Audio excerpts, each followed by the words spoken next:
A Jack Daniels swilling, pizza eating, dog hating, whore using, cocaine abusing, hairy back, big belly blowhard from New Jersey. The fat little bastard known as Artie Lang. Hello, what, are we on? We're on. You're snapping again. Why do you have to snap your fingers if people are here? Like when you snap into the mic, can't we just say testing? Why do you snap when we're here? Just so we can say testing. You know, I do it out of habit. Oh. I think you're trying to be impressive. Oh, yeah.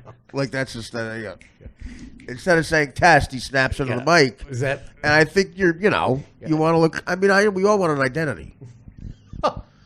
And but I saw Flippin do it too, so it's not your original thing. Or did Flippin steal that from you, the snap? You know, I've always been doing it since I was. But have other people? You saw Flippin do it. Did you say Flippin does it? You know. Yes, I think that's a standard. Oh, okay. I'm saying, is it standard, or did Flippin steal it from you? Because I've been around microphones a lot. I've never seen it before. No, I think it's a standard. They don't want you blowing into the mics, and if people aren't around to say test, test, test. Right. So you snap. Yeah, so I just... They want you, right, but, blowing in the mics. You blew in the mic, you would go... People will go... Oh, that's gross. And get all your spit all over, they would blow on the mic? Paul Rubens used to do that a lot. My... Pee Wee Herman? Yes. But what... Jesus Christ. At the club, every now and again, after someone works, I'll go up on stage, and I have a very developed sense of smell. Yeah. And I'm telling you, I'm ready to gag. Really? I'm like, oh my God, that guy needs They never change the mic, some of them. Oh, we change them. Yeah, you have to. Some of these black comics do those voices, like that Michael Winslow shit. And look, I mean, I'm not, I don't want to be racial or anything. I love everybody. I don't want to walk away with sickle cell after a 20-minute set. Artie, I have sickle cell anemia. Why? What happened? So I followed Bruce. Bruce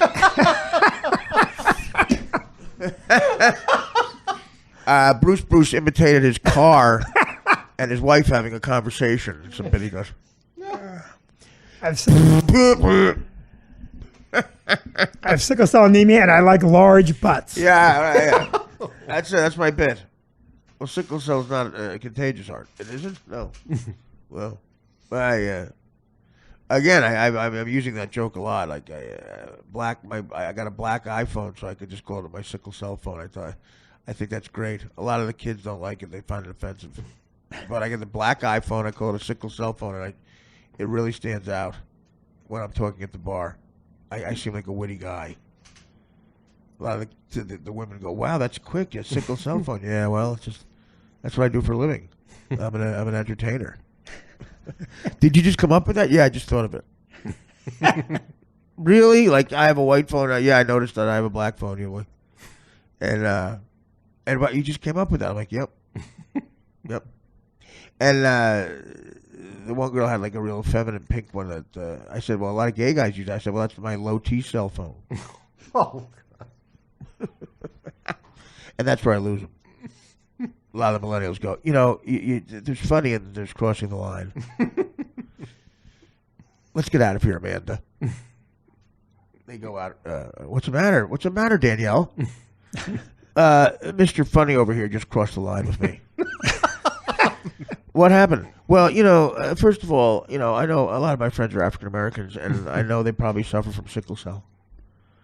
And but I let that go because I found it funny. What are you talking about? Well, he calls his black phone a sickle cell phone.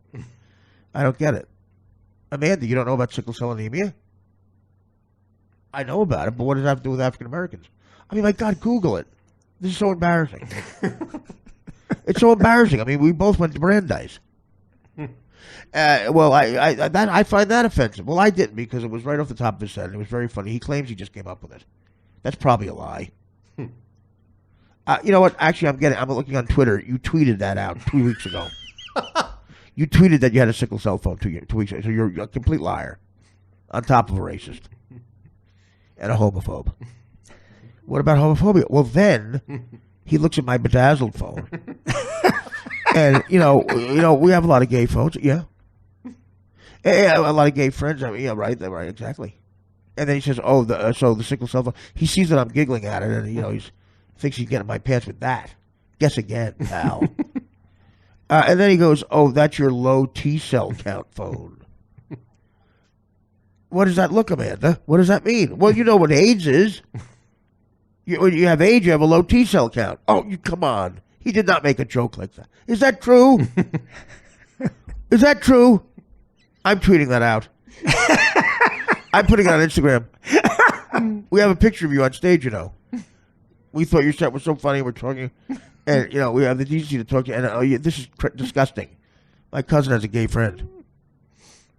I'm tweeting out. You know what? I'm tweeting out that you're offensive. Just saw a fat, disgusting, homophobe, racist comic, Artie Lang. Boycott all shows. Hashtag got my hair colored today. Thumbs down. Thumbs down to Artie Lang. Guess I won't be seeing Artie Lang anymore. And if you're gay, black, or decent. Sad face. Yeah. Yeah. Guess who hates RuPaul?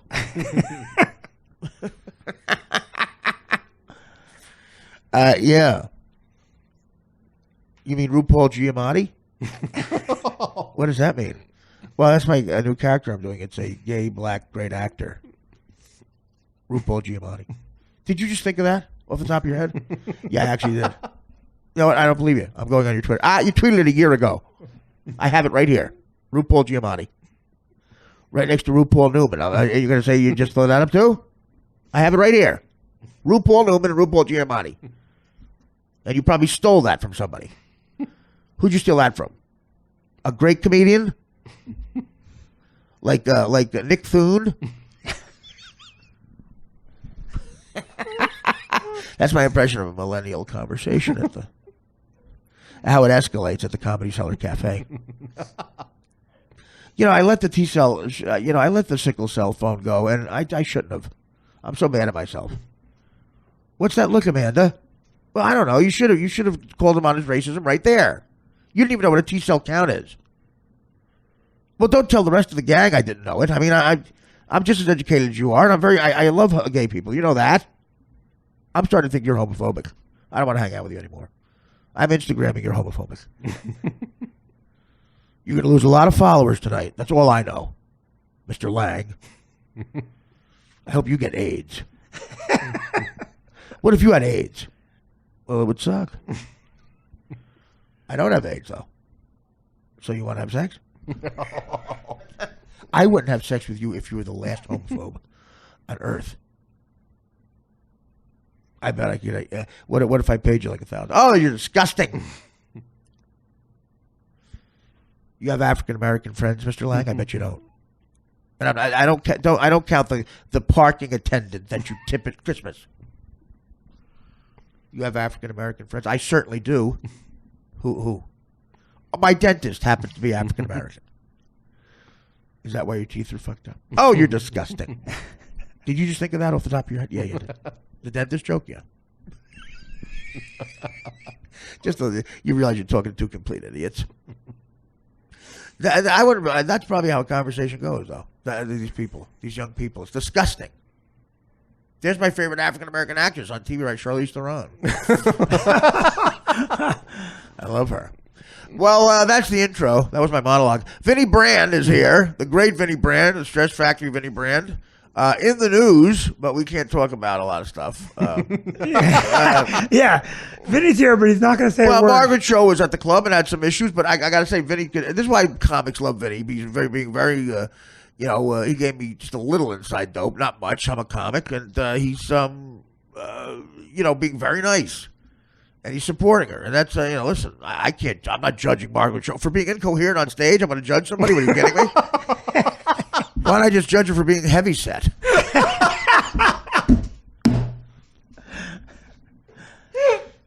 For people who are whispering Margaret Cho might be on drugs, I guess I'll get on my high horse about that one. I'll look down on her.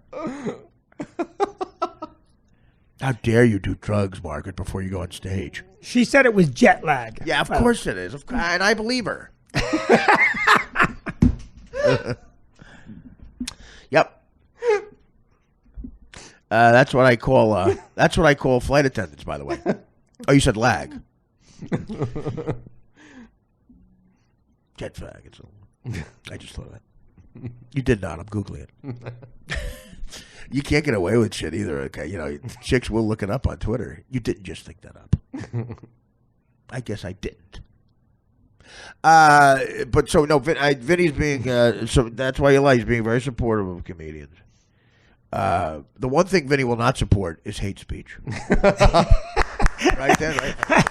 Like, Dan, I appreciate the applause. I did not say it for that, but thank you. Right, Vin? You won't support hate speech. I won't because I have a low T-cell count. What does that mean? Oh, what about T-cell, sickle? What about sickle T-cell anemia? What is that? A gay black man? The combination is a gay black. Yeah, that is. Did you just think that up? Yeah, I just became homophobic and racist right now. So obviously, you know that comedy club. How many times has that happened? I played your club 1,000,000 times. I'm surprised at the. Well, okay. I've been very fucked up on that stage. Very. I've never noticed that. It's on tape.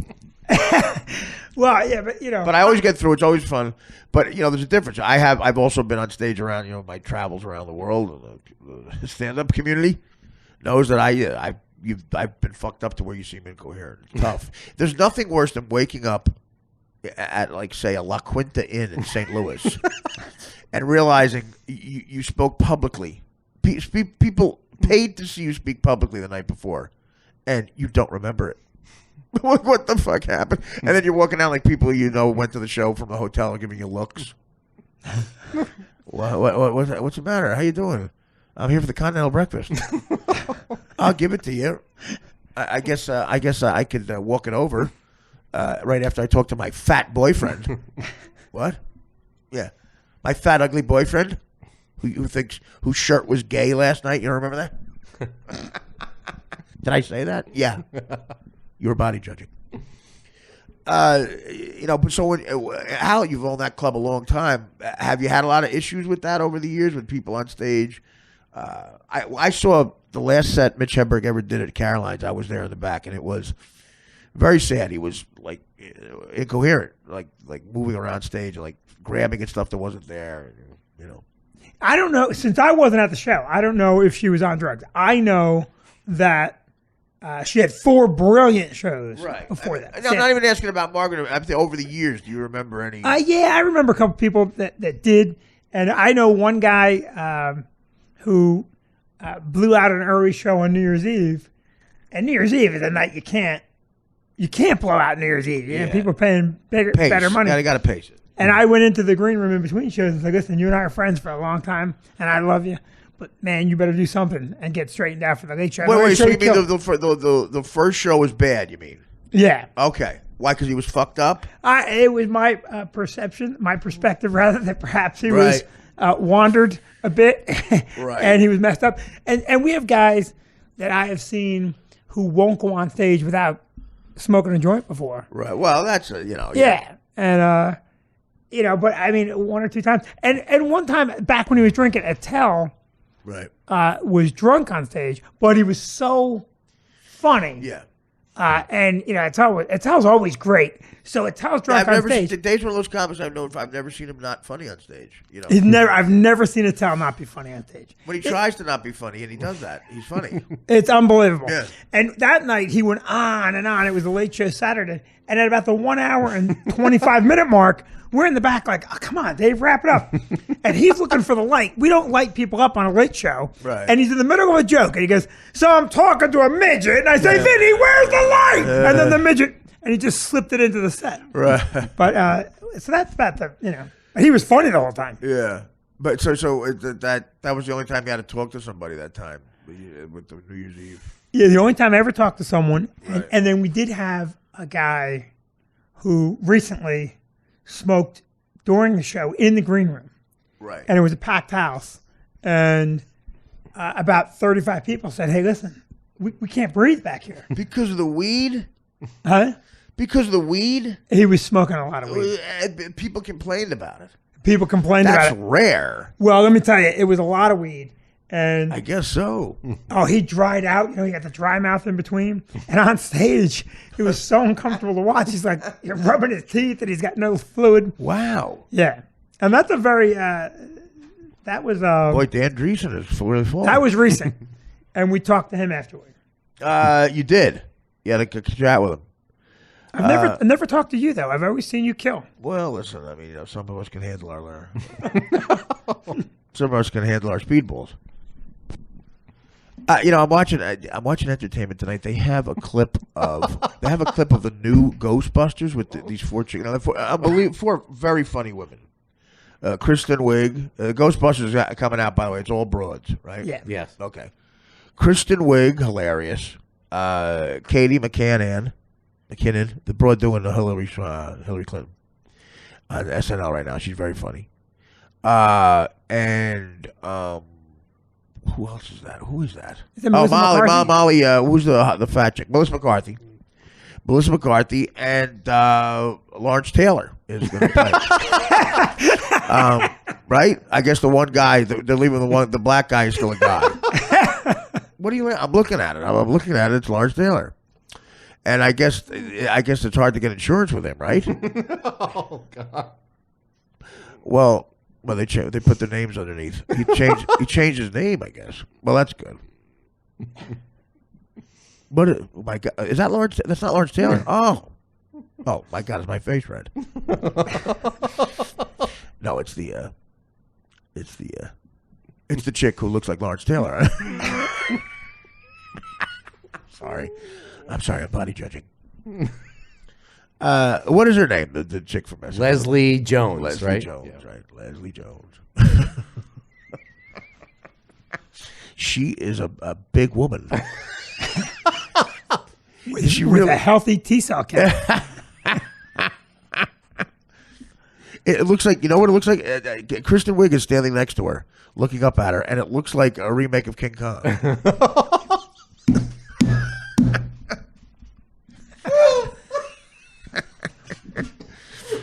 It looks like Kristen Wiig is looking out. Don't shoot.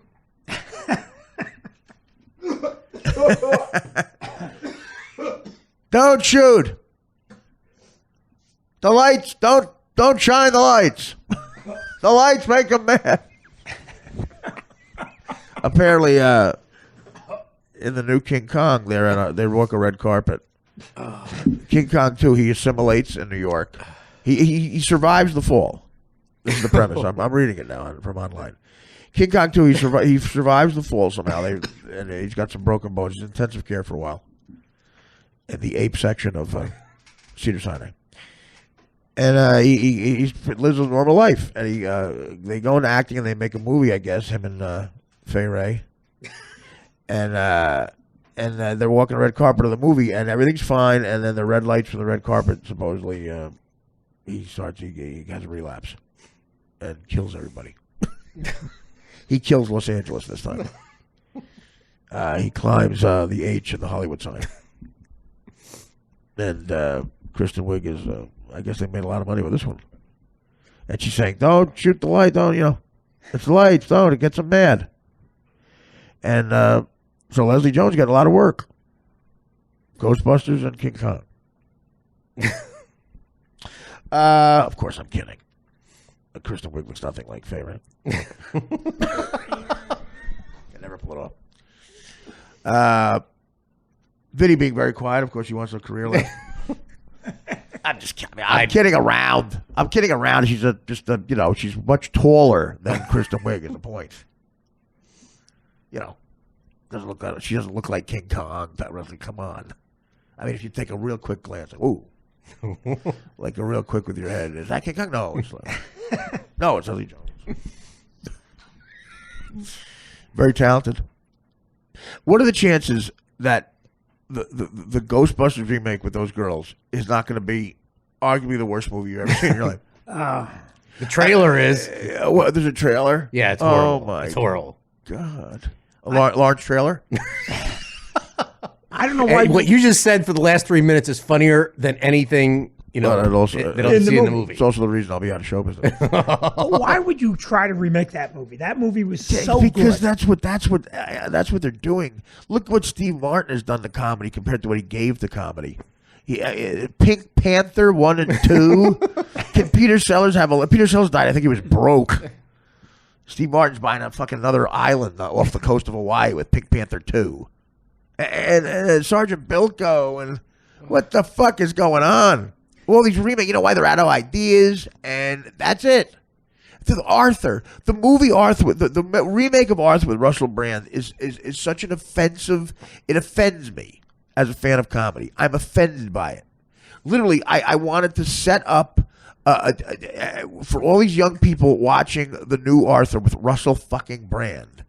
I wanted to set up a big screen television in the lobby of all the movie theaters, and while they're coming out, I'll be watching the first Arthur. Yes. And I just say to them, sit the fuck down. Sit the fuck down. Blues Brothers, awful remake. They made that well. Those are guys, it was Danny and Danny Aykroyd and Goodman. I guess you give them a pass, but these people with, what else? The Bad News Bears. The Bad News Bears. You make the Bad News Bears and the white kid doesn't say nigger? There's a white kid. I mean, it's politically incorrect. I mean, my God. That's what was funny about it. These kids were saying the most offensive shit on the planet. They're kids. Talk about hitting it out of the park. I don't think I can name a good remake of any movie. Yeah, it's the remake in Beer League with Nick Foon. And I say Foon. I've said that. The Karate Kid wasn't. No, I'm just kidding. I'm kidding. They remake the Karate Kid? Yeah, it was Will Smith's kid. It was horrible. How could something be horrible with Will Smith's kid? Could you imagine having to hang out with Will Smith's kid? Can you imagine the difference in the different life experience he's had as a human being than I've had? I grew up in North Jersey. I sheetrocked the bathroom, and my Uncle Frank told me I was so stupid, yet I live. Do you think anyone has said that to Will Smith's kid? You're so stupid, yet you live. After he accidentally put drywall up instead of sheetrock on the bathroom. After he washed a client's Corvette with a Brillo pad. Oh, gee, that's my Uncle Frank. Oh, Jesus Christ, you're so stupid, yet you live. Get the fuck, what are you doing? Just get the fuck out of here. Tell your mother, should I? My Uncle Frank is the guy who, just to remind you guys, he would send, when I was 17, he was the head of a carpenter's local. Yeah, so whatever. Just make your own conclusions there. He was the head of a carpenter's local, and he would get me and my cousins jobs, but to get us more money, he would tell the foreman on the job that we were way more talented at carpentry than we were. He would say, listen, go to the job. I'd be 17. I never, was a carpenter. Listen, go to the job and see Corgis, find a guy named Lenny Panucci, and tell him you're my fucking nephew. And I said you're a journeyman. You get $22 now.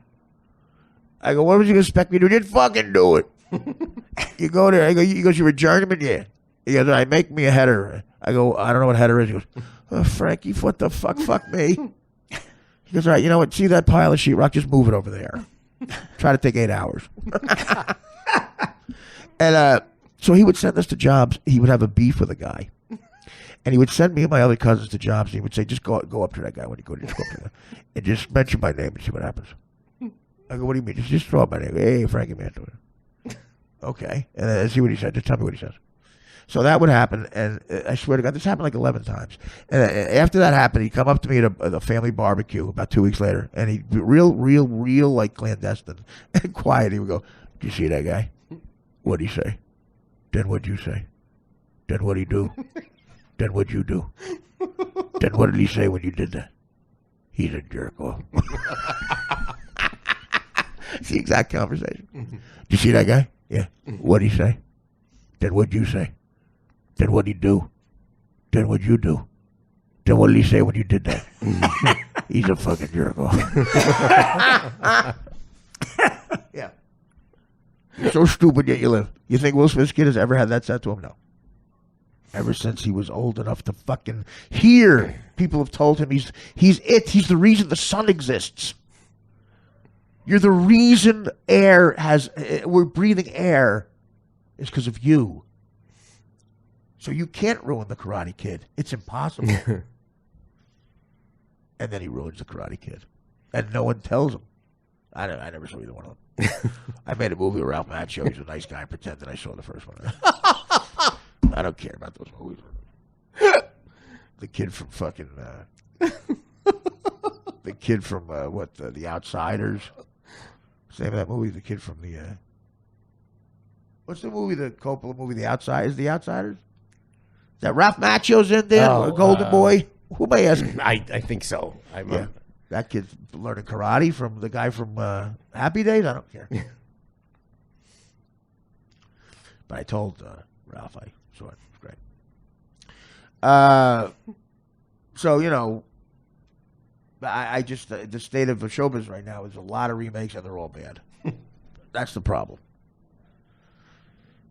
Like what? I mean, I did the same thing with the Band News Bears. I wanted to set up a TV and tell these people. Like I showed, because they're so offended by everything. My girlfriend, Adrian, she was 25 at the time we first started dating. I was 41. The real Arthur was on, and I showed her that, and she was upset. I said, "Why? She said, is he drinking and driving?" I said, "What are you talking about?" I said, "The same shit I laughed at as a 12-year-old.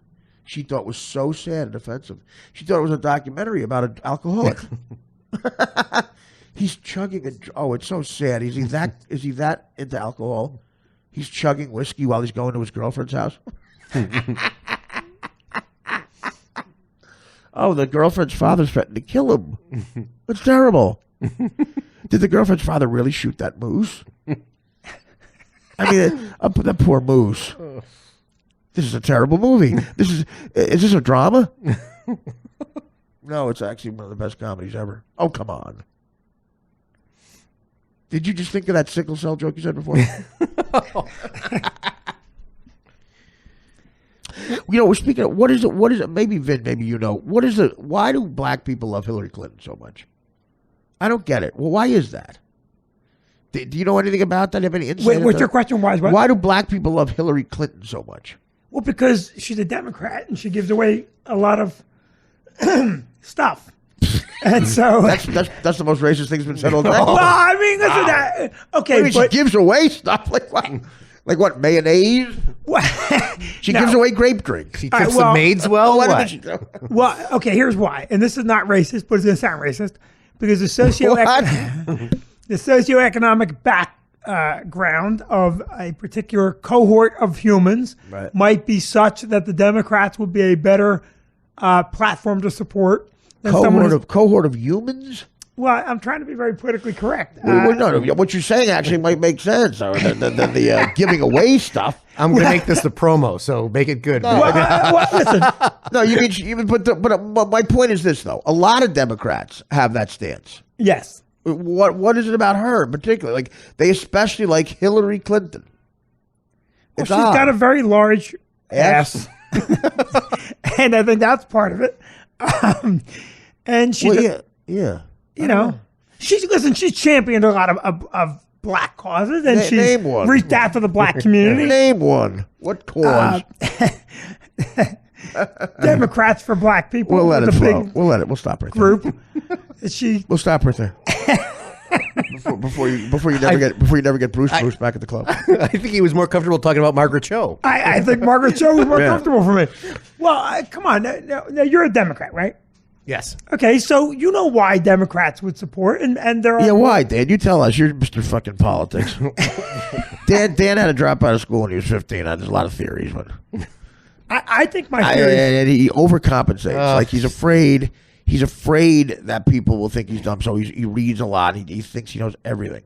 But the thing about Dan is, though, even if he doesn't know the answer to a question, he'll pretend he doesn't. He'll fake his way through it. And then you have wrong information. He gives you wrong information. And then you go back and go, why did you tell me that? You know. I don't know. I was at a party, you know, trying to sound smart. So what happened? What, is that look at the Kardashians' brother, the kid who makes socks. Did he eat the sock company? Look at the size of him. This is the Kardashian son. He's like a recluse now. Is that Rob? Is that his name? You know what his name is. This is another thing, Dan. I always get him and the other guy. You know what his name is, Dan. I really can't make the angle. I don't see. Here's the thing. I fucking got reamed a new asshole because I happened to be watching on my computer. Entertainment Tonight was in the background. I mentioned something to Artie, maybe it's and he's doing the same thing. Maybe, he's watching maybe TV. you got reamed a new asshole. Maybe because your old asshole's worn out. You ever think of that? It comes on after the CBS News, so that's why it's I'm on. the host of the show, dude. I'll do what I want. Yeah. But Rob Kardashian, they're giving him shit about he's done nothing with his life. He recreated the sock industry. Does anybody give him credit for that? One day he woke up and said, "Yeah, you guys do whatever. I'm reinventing the sock." Why are you in your room all day? Excuse me. I'm reinventing the sock. Oh, no one's complaining. Socks are pretty fine. Everything's fine. Yeah, whatever. You'll see when you wear my sock. They're having a 50% off sale right now. I know socks are a big issue in this house. Kardashian socks? Yes. My mother, is retired, and but she's not a rich woman like Dan's family. Oh yeah, like Dan's family with skiing probably and tennis. Never skied. And checking the teeth of their employees. and my mom, her big thing was taking care of her children and keeping a clean home. Sorry, Dan, I didn't go to Northwestern. and now she, sometimes she gets a little bored and she needs something to do. So she got on a thing where she kept asking me about my socks. She said, "Do you have enough socks?" And I'm trained to go. I'm 48 years old. You know what? And I know what she needs. She needs attention. And I go, "Yeah, Ma, I hate my socks. All my socks, I hate them." She goes, "Well, I'm going to order you new socks." And she orders me new socks in good intention. And I tell her I want the short ones for the summer. They can throw on real easy. And so he can show off his ankle tattoo. And she gets me them, and I don't know what that means. And they're synthetic. They're not cotton. And my mother's always right on with this stuff. This is a woman, by the way, who didn't like my hair on Mad TV. I'm living in Los Angeles. She goes, she watched the first episode of Mad TV. "Who does your hair?" She goes, I want to talk to them. I go, "No, Ma, they're professional hair people." She goes, "No, your hair doesn't look good." I go, "Well, first of all, I'm in a wig half the time. I was being Newt Gingrich when you saw me." And she goes, "No, I'm gonna. Are they using the brush that you have to use?" I go, "What brush?" She goes, "The brushes I always bought you." I go, I don't know. You're not calling them. So she mails to the studio a brush that she wants me to use. And it's addressed to the hair department. And they send it to me thinking it's from my mother. It's a mistake. I'm in a writer's room with 15 insanely cynical, hateful comedy writers. Okay? Comedy writers. A package shows up from Jersey from my mother. It's a vent brush that says, "Give this to the head of the hair department, and he should and tell him to use this on Artie's hair. It'll look better." Each writer had to go outside individually to laugh. I was ridiculed. Okay, so synthetic socks, and I go, "I'm not going to say anything," but they were terrible socks. So she's grilling me about it, and I go, "I guess, all right, you know what, Ma, I got to tell you this. Are you sitting down? I don't like the socks." "Why?" "They're not cotton." "Oh, God, you know what? Does it say cotton? I'm in the middle of writing my third book, and she wants me to get up and look at the socks." I go, "Mom, are you going to be insulted if I tell you I'm writing a book and that's going to help maybe pay for your house?" "No, I'd already paid for your house. Maybe another car." Mr. Big Shot can't look at the socks. I go, "This scenario, am I the Mr. Big Shot?" She goes, "You know what? I'm going to order new socks. Let me know when you get them, and then I'll make sure they're all cotton." She orders new socks. A couple of days later, "Did you get the socks?" I go, just to get her off my back, I go, "No." She goes, "Dan says yes." I guess she talked to Dan first. I go, "Well, I don't know. Then yes, I don't know." She goes, "Don't you and Dan coordinate?" I go, "What, when the socks come?" I'm trying. I'm working on my stand-up act. That's going to pay for the 8,000 socks you just bought. You're not paying for them. I'm paying. You have my credit card. Everything you're paying. Listen, I love you, but look to your right. Whatever you see, I bought. Look to your left. Whatever you see, I bought. No, I'm looking at the elephant we bought in 1972 at New Hope, Pennsylvania. The antique elephant. Okay, look to the left of the elephant. What do you see? My couch. I bought it. The one thing she looks at that she bought. I go, and I love you. You deserve it. You kept us alive. I love you. You deserve that. But I can't talk about socks right now. Well, if you were Rob Kardashian, you'd be into this. She didn't say that. But I guess socks are a big deal. So now I have a cold drawer full of, and she's very mad at Dan for not telling me the socks are right, by the way. You were in Scranton. Yeah, I was in Scranton, Pennsylvania doing stand-up for the troops. How come you know the socks arrived? I was doing charity for our troops in Scranton. Okay, but, he can't call you? What, is he going to run out socks to Scranton in case I need them for the late show? What is that? I don't know. Are you staying overnight? Maybe you could have run them out. Maybe you could have overnighted them. Where are you staying? I'm not staying. I'm in Scranton. I'm doing the show. I'm getting the fuck out of here. But Dan didn't tell me when I got back either. You never told me. She told me. That you said yeah. So what's your explanation for that? So she called Dan up and yelled at him. She called. First, she called to see if they were 100% cotton, and I told her they were. And then she said, well, where are they? I go, they're in his drawer. Well, why didn't you tell him? I go, because he was in Scranton. I go, Mom, Chris Cotton's in the bedroom. That better not be true. Is this guy James Corden? Okay. I'm watching Entertainment Tonight. Is that Mary Hart? No. No. Oh, no. Look at how old this broad got. Not Mary Hart, the other one. I know she's in The Bachelor. She did a cameo in The Bachelor as a story. Who's the other? This blonde right here. You see her? I see her. I don't know who it is. She's been on Entertainment Night forever. Is it Gibbons? Dan, you know who she is. Just say it. I don't know who it...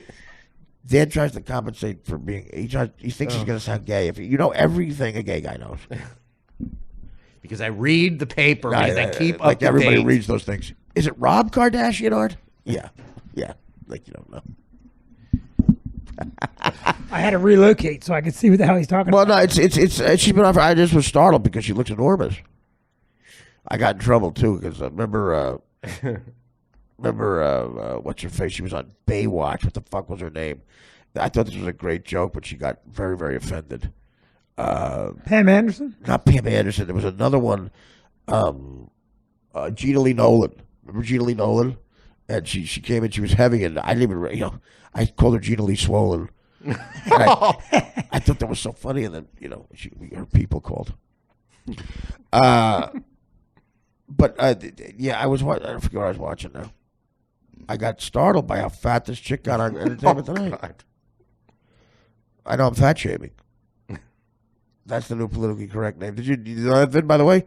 That's the new politically correct thing. If you make fat jokes, yes, you're fat shaming. You're fat shaming. What the fuck is that? I tweeted out just a simple line. Right. The line was, "I don't think Fat Barbie's the answer." That's all I tweeted. Right. Okay. And is there a fat Barbie? There's a fat Barbie. and I just, that's great. Right, and that's all I tweeted. Is there a drunk Ken to fuck her? Oh my God, they were.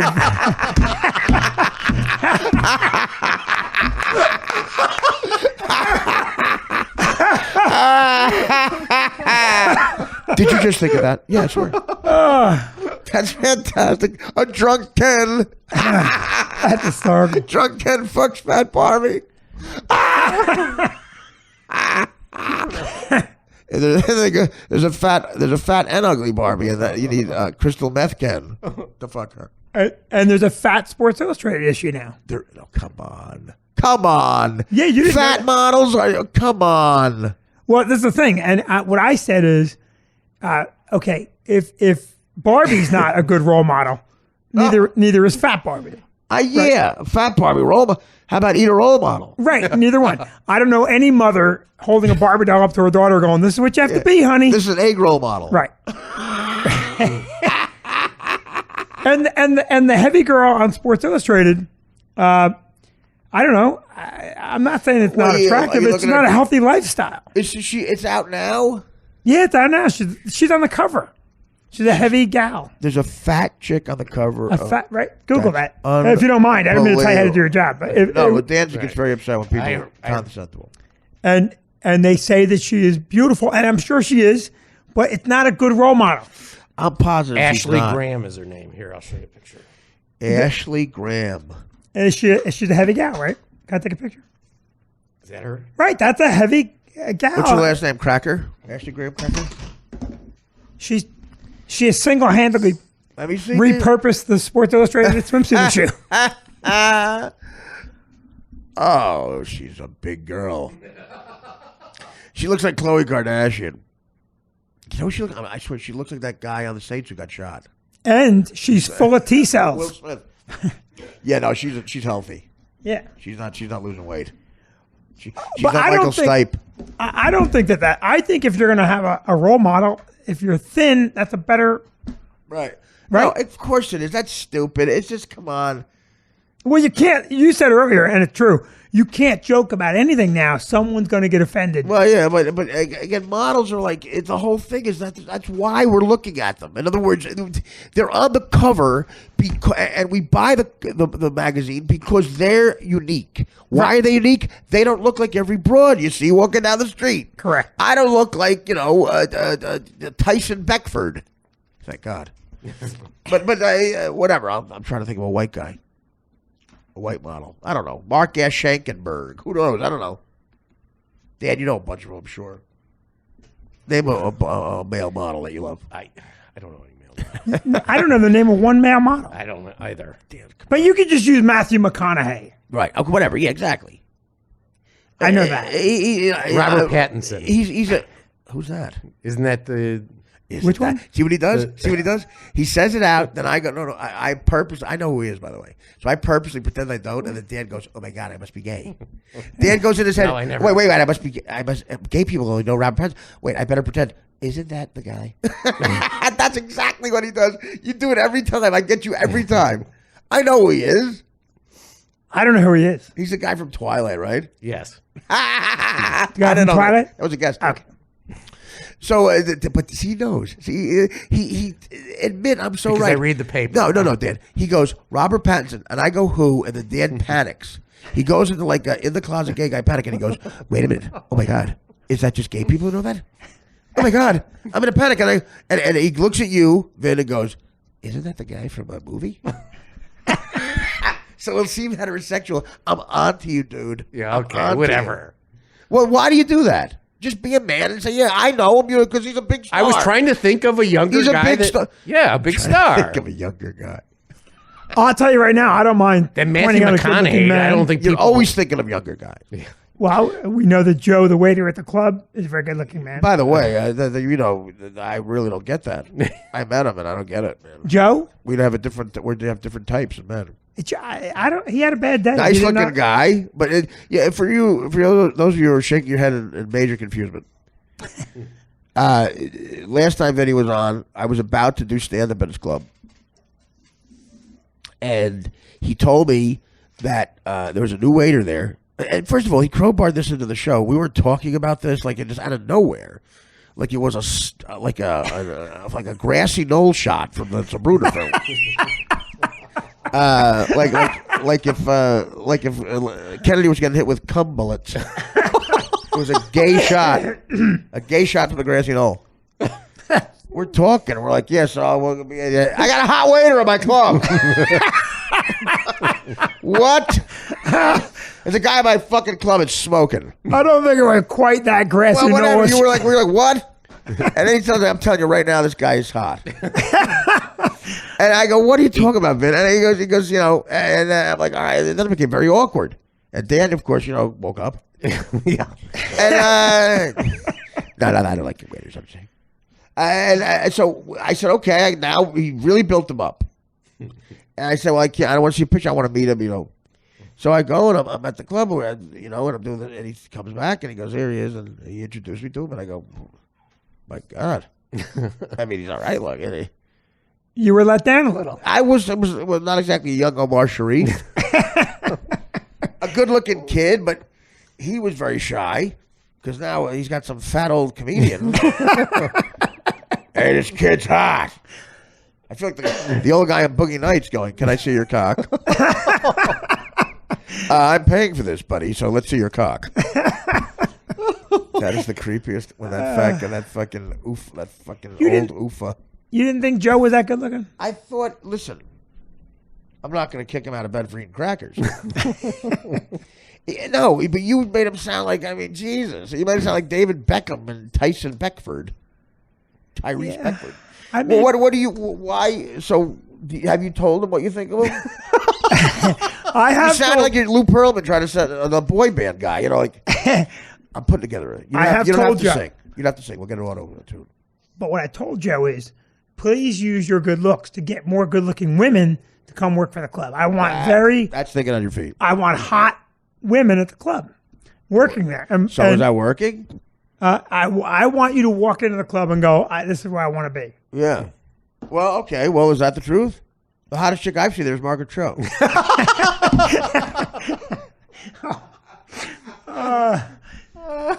This is my most uncomfortable appearance on the show so far. No, it's not. I mean, you made like you just brought out your love for a man. You just yelled it out.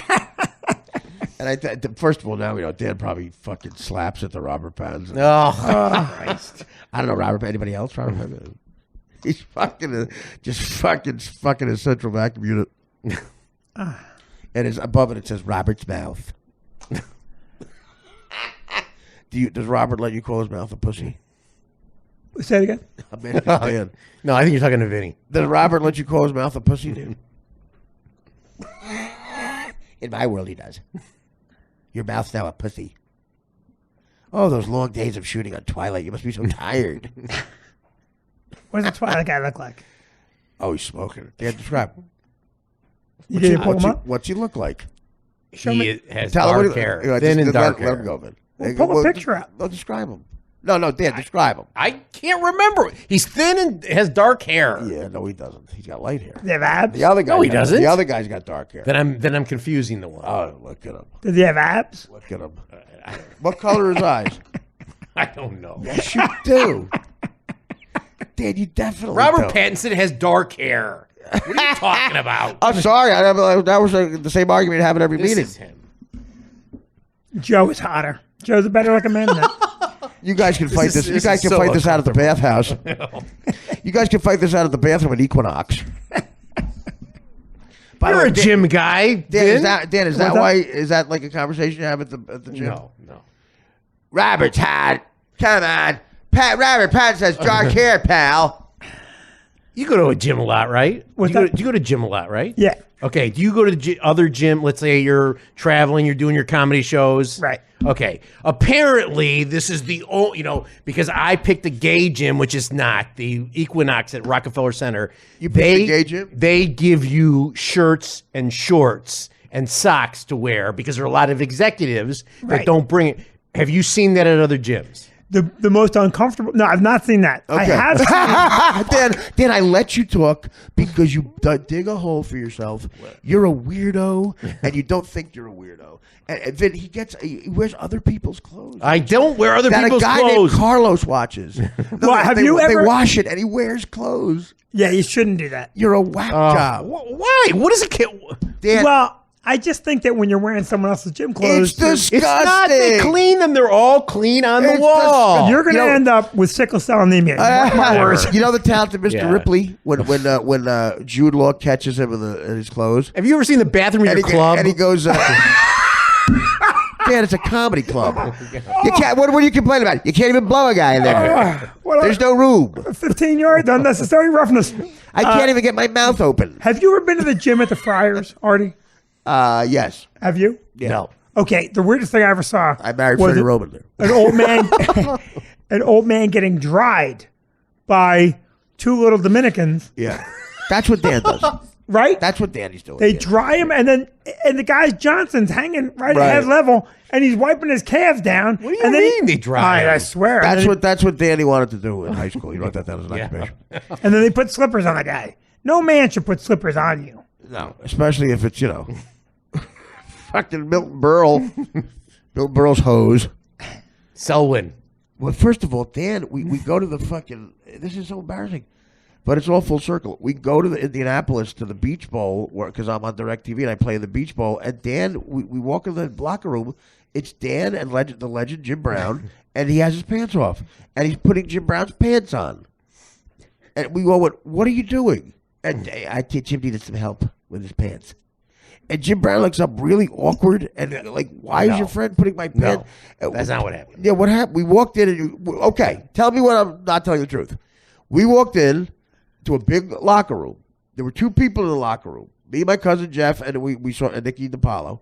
And we walk in and we see Dan. Two people. No. You got the story wrong. What's the story? I was with Jeff.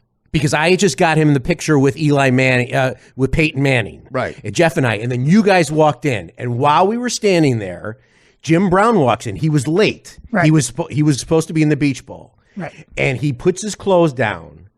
And he just turns to me and he says, hey, man, can you help me? I can't get my clothes off or clothes back on. And I looked at Jeff. You know what people say to that? No. You know, a heterosexual man says that? No. Yeah. Give me a drink. Well, what did Jeff do? Huh? What did Jeff do? We were both stunned. Right. So what did Jeff do? Jeff just walked away. No, he stayed there. Did he put his pants on? Did you help him get dressed? Yes, I helped him get dressed. It was Jim Brown. I understand. I don't care who it is. Dude. I understand. I don't care who it is. I think it's. You say fuck off. Yeah, why fuck can't off? Ask Neil Patrick Harris. Why can't he get his clothes on? Because of the arthritis, I guess, he just couldn't do it. He couldn't get his shirt off. He couldn't do that, and he couldn't get his. Well, no. If he looks at Jeff and he doesn't get the vibe, so he looks at Dan and goes, "He's picking it up. He's picking it up. Yeah, the gaydar's up. Yeah, because Jim Brown's probably fucked a lot of guys too at orgies. Oh, so he goes, yo, man, put my pants on. Yeah. I can never watch Mars Attacks the same way again. You just ruined Mars Attacks. So we walk in and Dan is like, could have been taking them off or putting them on. And Jeff is in the corner like he doesn't know what to do. He's very, very upset. Like any heterosexual male would be. He goes, I don't know what to do here. Jeff told me later on, did Dan want me to watch him fuck him or something? That is so untrue. Jeff never told him that. Jeff said, look. How undressed did you have to get him? He had underwear and shorts on and a t-shirt. He could not get his shirt or pants on. He couldn't get. And he tried, and then he finally turned to me and said, "I can't. Can you help me?" It's the oldest trick in the book. Yeah, whatever. Of course, you know. Until I told that story, the only story that I already had from Jim Brown at the Beach Bowl was the girl, who's the girl? Yeah, I had a very heterosexual story about him. Yeah. So what is that? So it was heterosexual until I told Well, it was, Dan, because one story was me and him looking at it was Kate Upton. I'm sitting next to Jim Brown. We're both on the bench because he's 85 and I had too many cheesesteaks. So we're the only two people on the bench. Kate Upton's ass is right in front. She's in the game and she's got like real tight bicycle pants on. And it's me and Jim Brown, a foot from the hottest ass ever. She's 19, 20 at the time. And Jim Brown looks at me and goes, yeah, I'd like a piece of that. And I go, yeah, Betty, I hear you. I said, amen. Or something. And he high-fived me. That's the only interaction I had with him. Okay, there's that. And Dan's interaction was taking his pants off. Yeah.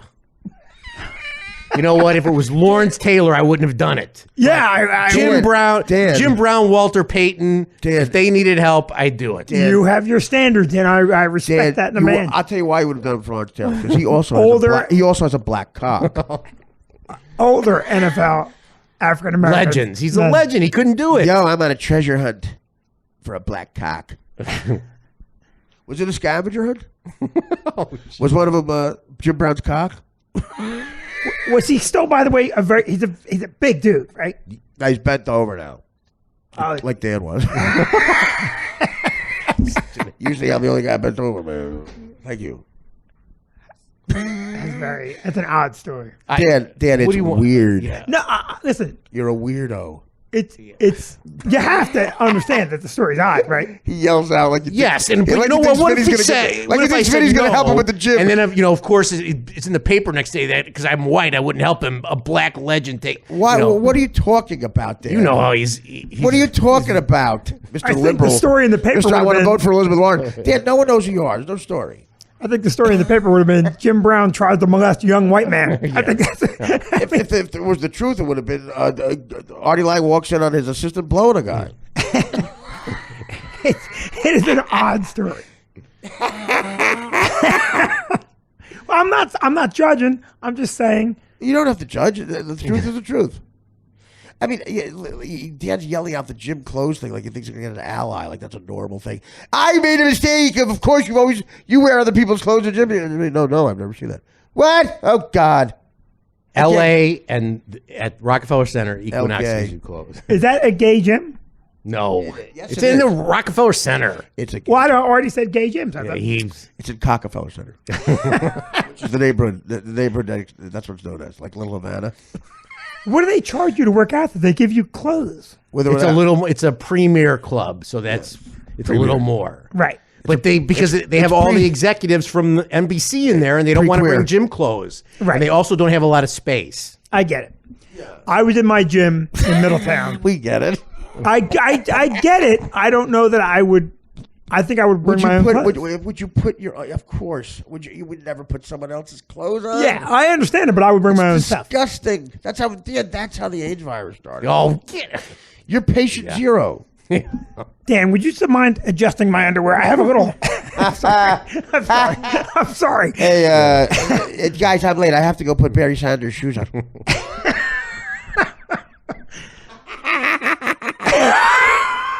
Guys, LaDaniel Tomlinson wants me to put on his socks. That's the line. Dan always falls for the line. Yeah, Reggie Bush told me his back hurts. Oh, and choked to death. He wants me to eat out his hemorrhoids. Dan, did you see his balls? Like his low-hanging balls? He had shorts on. Well, that was tidy whities or athletic. He had shorts on. That was a temporary situation. I don't remember. Yeah, you were traumatized. He put on the DirecTV shorts and then the shirt. And then you try to see what color shorts are with cover your eyes. Artie, what's the weirdest thing ever happened to you in the gym? Walking in on Dan blowing your breath.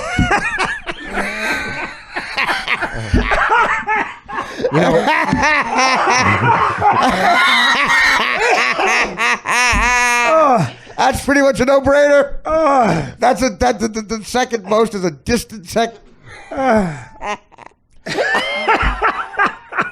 Vinnie teed that one up. Right out of the park, baby. Right out of the park. I had a guy try and sell me a boat. Right. He was completely naked. No. He knows me. Where? At the gym? In the gym. He was showering. And so he sees me and goes, "Hey, Vinny." And I turn around and go, "Hey, how are you?" And I see he's naked, so I try and just turn towards my locker and talk. And he goes, "I got to talk to you." Yeah. Like, okay, there's probably a better moment. But I swear to you, he's toweling his ass off. Oh. And he's going, "You know what you need? You need a boat." And he just keeps going. Then he swings the towel underneath, and he's doing a double testicle. I swear to God. And I finally said to him, I go, in the history of yachting, no one has ever bought a boat from a naked man. Yeah, I want to get your boat captain stubing. But first of all, that's I learned this in a documentary after I saw the Dan thing. I was very disconcerted. That's the code word. Will you blow me is what you want to buy a boat. That's the code word. Yeah. So I see Dan sometimes wiping over his lips. He goes, "I bought another boat at Equinox."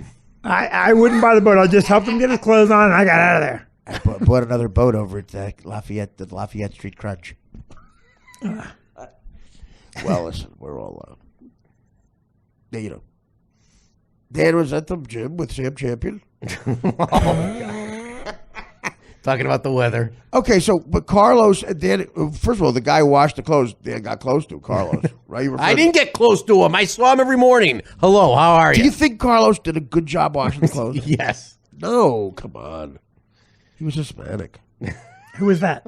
Carlos he was the guy that worked for Equinox. He washed the clothes. I got it. The executive clothes. Come by and with giant tubs of or those baskets, those big baskets on wheels, and they Right. would fold the shirts and put them there. Right. And I would see a lot of executives from NBC there. Right. I was in. So that makes it nice. That makes it good. That makes it. What does that mean? Executives from NBC. What does that mean? They can't be gay. A lot of them are. Okay, well, So I'm not, so I don't have to worry about it. well, whatever. I'm not one for the whole shower room culture. I don't need to. Neither did I. I would go in and out. Neither you. You lived there. You showered there instead of showering at your place. You showered there. Because I went to work after the gym. No, well, So why would I go? You could work it out to where you showered home. How there? And I'm going to be sweaty on the subway or on the bus or in a cab. I don't know what you're talking about. How close was the? It was far. It was 50. What's Rockefeller's in 50th? No, Cockefeller said it's closer. It was 20 blocks. So what does that mean? Then what are you? I don't even know what you're fucking talking I'm about. not going to wear like sweaty clothes in a cab. Why would they be sweaty? Because I was just at the gym. I don't get it. Well, go to a gym by your house then. Well, I lived. Well, your house is in Chelsea. Yeah, so that's why I didn't go. Why in that did you area. live in an all-gay neighborhood? Huh? Why did you live in the most famous gay neighborhood ever? You know why? No, I don't. Because I got a deal on an apartment. No. Yeah, I got a deal on an apartment through my sister, but I can't mention why. Why? No one's going to hear that. No one listens to the show. Because she works for the airlines, and it was one of. So what does that mean? Got it. Oh, a lot of gay guys work for the No, airlines. Well, they do. so A they. lot of flight attendants are gay guys. Right? So that's what it is. What do you? That's why. It was an apartment. That's why it's in apartment. Chelsea, Dan. That's where all the stewardesses and gay stewards guys left. But Dan, they're all gay. How many? I've been flying It forever. was either there or Queens by the. It was an amazing deal. Dude, you were in Queens. Either way, it was in Queens. It was there in Queens.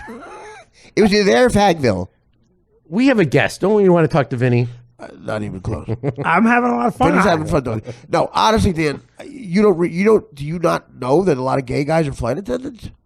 Yes, I know that. So that's why they're in. That's why. No, it's that's there. not why they're in Chelsea. Yes, Dan.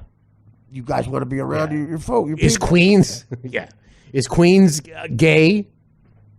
Well, the word is. Well, what about Queens? You don't want to live there? No, I did not want to live there Why? because I didn't want. It was too far. Well, too many heterosexual guys. He's right. Yeah, Too many they're- foreigners. No, the guys are. You know what, Dan? I understand. They're very much like men there. They're regular guys. I understand you want to be around gay. You know, why you want to be around? Like I wouldn't want to be in Chelsea. I like Queens because it's guys you talk about. Like hey, did you ever suck Jim Brown's cock? Everyone says no. You took it in a gay neighborhood. It's a very well-kept neighborhood generally. The property values are high. Yeah, that's why you liked it, right? I mean, What's your apartment need? well, because they don't have I kids. was the first 2 years I was at 65th and 3rd, so that's not a gay neighborhood. What 2 Right. years? We talking about? The first 2 years that I was here in New York. Yeah, but the whole time you were on DirecTV, our show, you were at No. The first year I was not. When we were doing the radio show, I wasn't there. It was the last two. So you were at for 2 of the 3 years you were in Sucker Cocktail. How many years you been out here? 2009 I came. So that's 7 years. Yeah. Wow. Think about that. Jesus. And you've avoided the HIV. Oh God.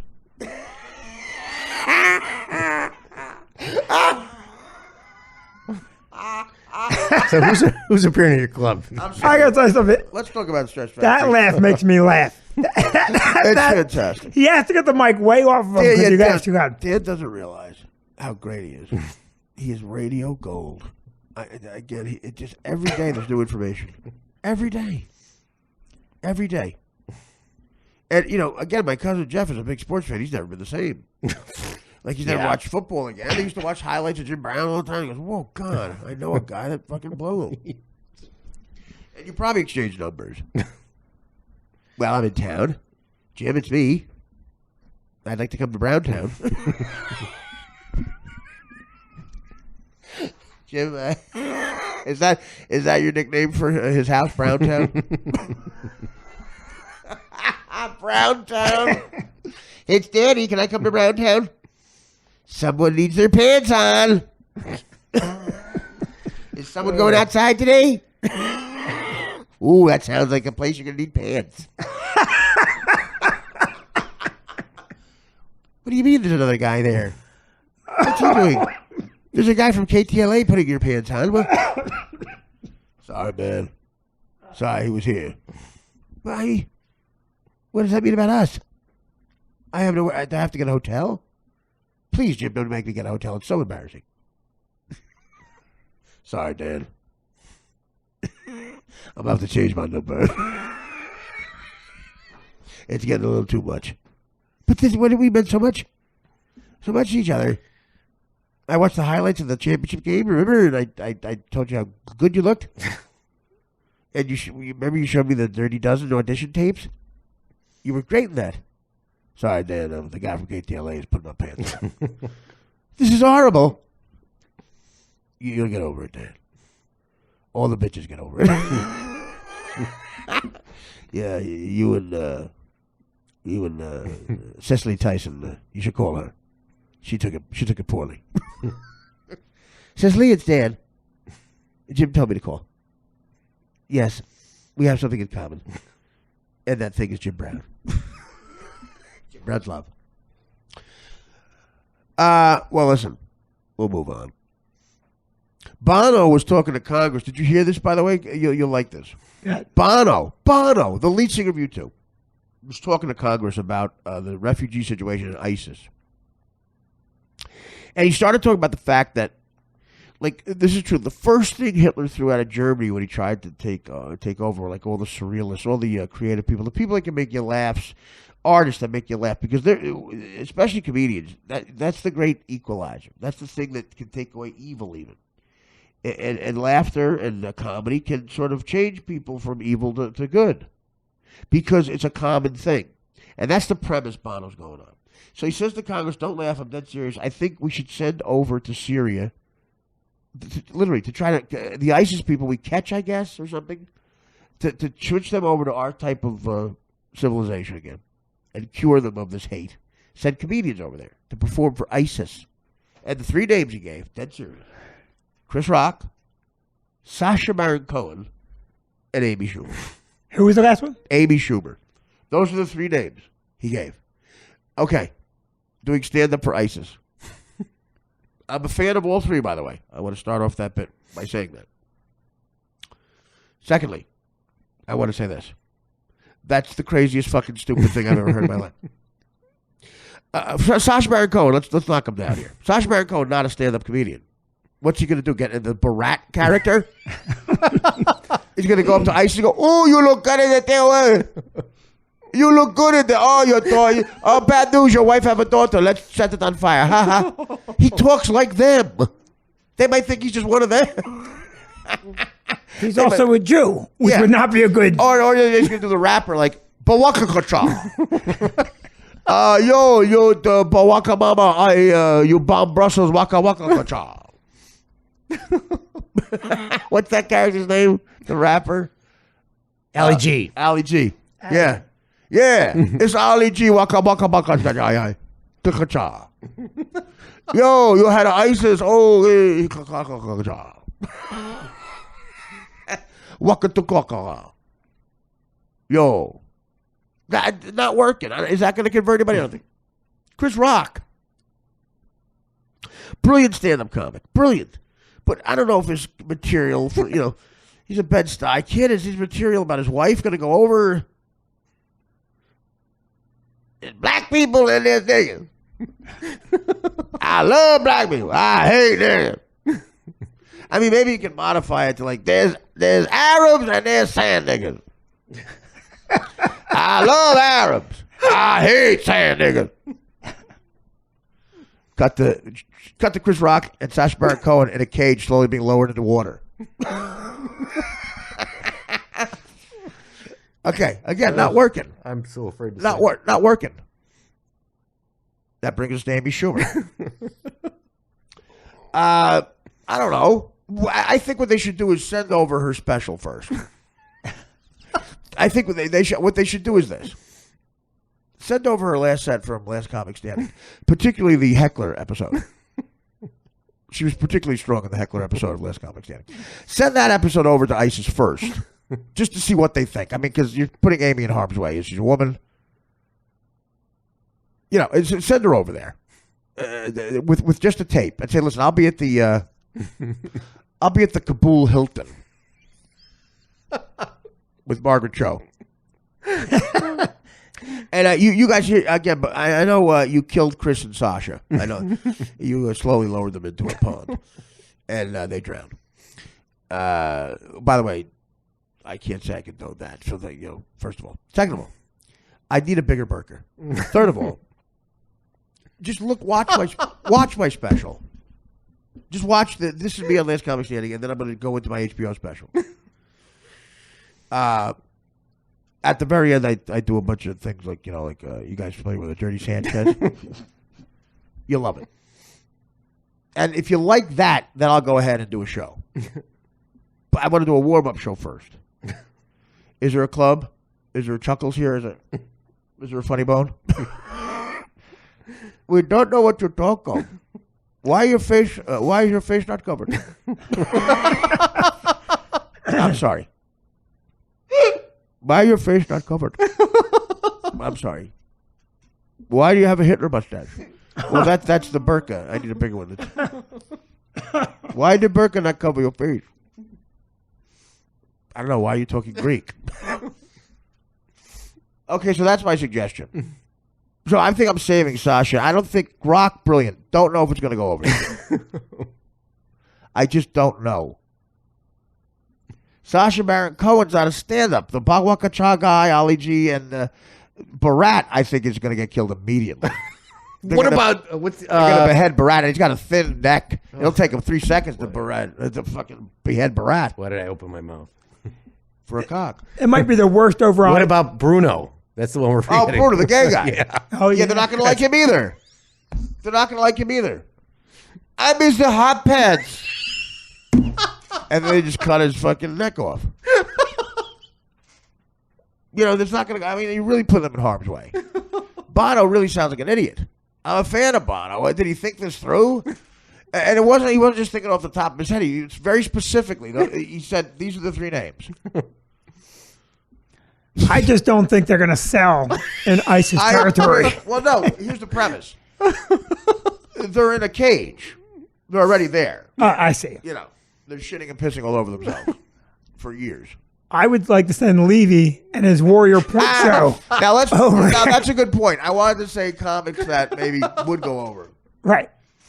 Machete. Can I lick the blue cheese out of a chick's ass? Hey, ISIS. Are there any chicks here? No.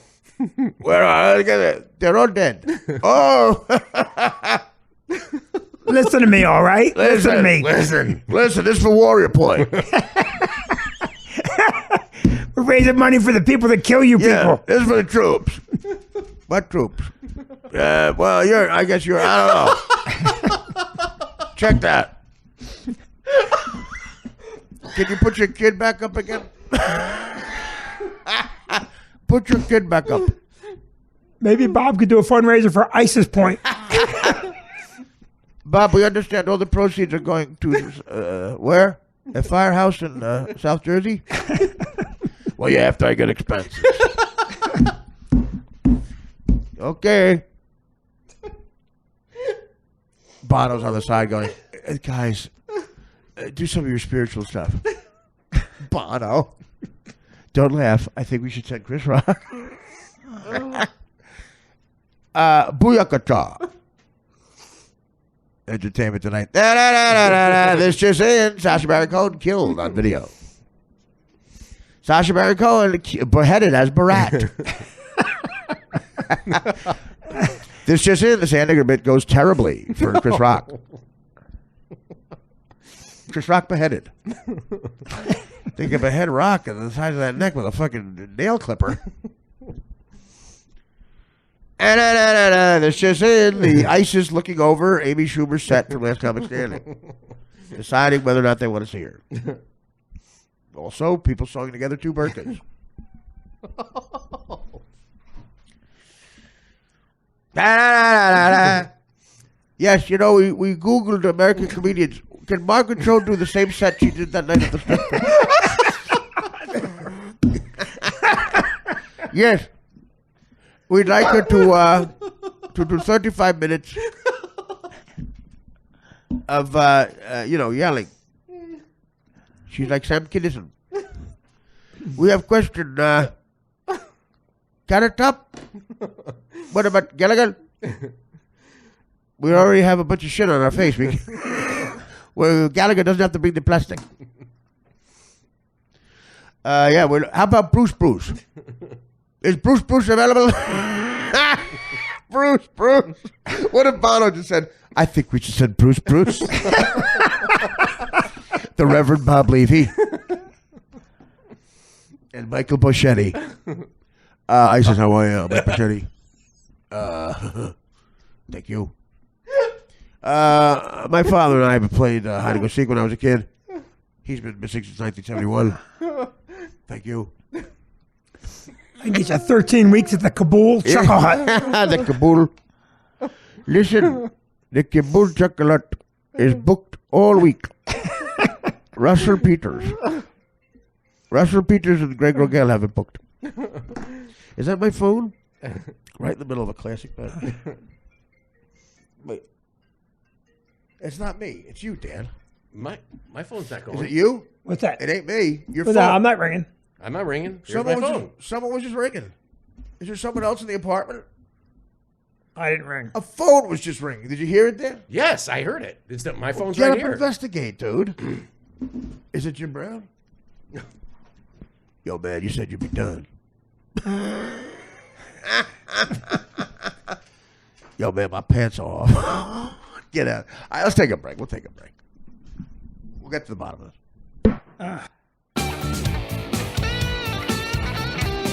Hey, this is Vinnie Brand. You can check me out at the Stress Factory Comedy Club. Most weeks, I'll be doing Governors on Long Island on April 29th. You can also check out my podcast, which is Vinnie Brand's A Comic's Tale on iTunes. And Twitter is Vinnie_Brand. Thanks for listening. You know, I thought for sure the health club thing, you would say, yeah, they give you T-shirts.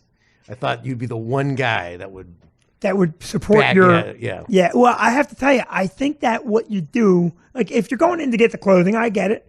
I don't not get it. I'm particular, so I would bring my stuff. Yeah. And of course, I have to, Artie's not here, I can say this. Now I have to make sure I kiss the boss's ass and laugh hard, you know what I'm saying? And I also have to be nice to you. So now Artie's out of the room, I can say, listen, Artie's totally wrong. The Lawrence Tower story, the James Brown story. James Brown? Jim Brown. That's a little different. I did go once to dinner with James Brown, though. You went to dinner with him? Yeah. Oh, see now. Not Jim Brown, James Brown. Oh, you had dinner with James Brown? Yeah. He's dead, right? Yes. Yeah. You can't do dinner with him anymore. No. But that had to be great. Oh, it was fantastic. Yeah. How'd you end up doing that? Paul Schaefer. Paul Schaefer. That was fabulous. It was fun. We're gonna have dinner with James Brown. That's unbelievable. Yeah, we're gonna have fun. It's gonna be fun for the kids. Are you tight with Paul Schaefer? Yeah, I know Paul. And he's a great guy, right? Yeah. Yeah. And he was not close with Letterman, right? Like off air. I don't know. I don't want to talk about it. I'd love to hear that story someday. I'm sorry, We we were did doing another a 20 plug. minutes. I already wasn't here. Well, The boss is back. What do you want to talk about on the air? huh? You said what do you want to talk about on the air? You would just say that I don't want to talk about Oh, he asked me if Paul Schaefer was close with David Letterman. Oh. I said, Why don't you want to talk about that? I don't know if they were. I really don't know if they were. You said you don't want to talk about I heard they were not. Yeah, I don't. No, I don't think they liked. I don't think Letterman liked anybody. I heard Letterman just had this contempt for everybody. But Dan thinks he's close with these people. Like Paul Schaefer doesn't know who you are. Okay. Do you think you were worried about you're affecting your friendship with Paul Schaefer or something? No, I just don't. It's not something that I'm absolutely sure about. Right. What? I think they've hung out. I heard they don't like. I heard it's very Letterman. I heard towards the end just has contempt for everybody. Like he just hates everyone, and I got that vibe. Oh, I would think so. I've been on the show. I was on the show a bunch of times, and it was always like I gotta. He was never like a guy's gonna start parades. He's never Mr. Happy, Letterman. But during the commercial, his attitude towards me had changed, but but whatever, I expect that. But everybody that worked for him, he seemed to have contempt for. He just didn't want to be there, and you could tell. And I think Paul Schaefer was not immune to that. In 1990 or 91, I went with Harry Shearer, who was on the show, and we had got there very early because we were going to have dinner with Paul Schaefer. Is this the bullshit story about the Viva Las Vegas? No. Oh. And there was a pad on top of Letterman's desk because we got like a little tour beforehand. Paul gave me a tour, and 500 or 600 times written, "I hate my job, I hate my life." So I said to Paul, I said, "Who wrote that?" He goes, "Oh, that's Dave." Dave wrote it. Oh, wow. First of all, you got to know Danny like I know. None of that happened. That happened. No way. That absolutely happened. It didn't happen. But Dan's been caught in mega lies about celebrities before. Never. Mega lies. Never. he had a date. He was off 7 years by one date. Oh, yeah. Like one story in the thousands. Yeah, but you never admit, so it can never have happened. The story, and you got it was a detailed lie. It happened. Well, I mean that just indicates gay anger. No. Did you do your plugs? I did my plugs. Yeah. And now I no longer want to know if Paul Schaefer and Letterman were close. I want to know if Artie and Danny are close off the air. That's my big question. Well, if you look in my room, you also see a pad that says, "I hate my job. I hate my job." And yeah, that's it. And I hate my socks. Yeah, is it? Listen, Jim, can I come to Browntown? I love you getting to LA and calling him, and you call his asshole Browntown. Listen, I'd like to. I could stay in a hotel, or I could stay at my place in Browntown. I sold your place in Browntown to a guy from KTLA. How could you do this? I'm sorry. We'll stop. I'm going to go off on a tangent. Vinnie Brand, I love you. Thank you so much. Thank you, Artie. And take care, brush your hair, and I'll see you soon. The Stress Factory, go see it. You'll love the place. And go see Margaret Cho. Definitely not on drugs there. And I'll be...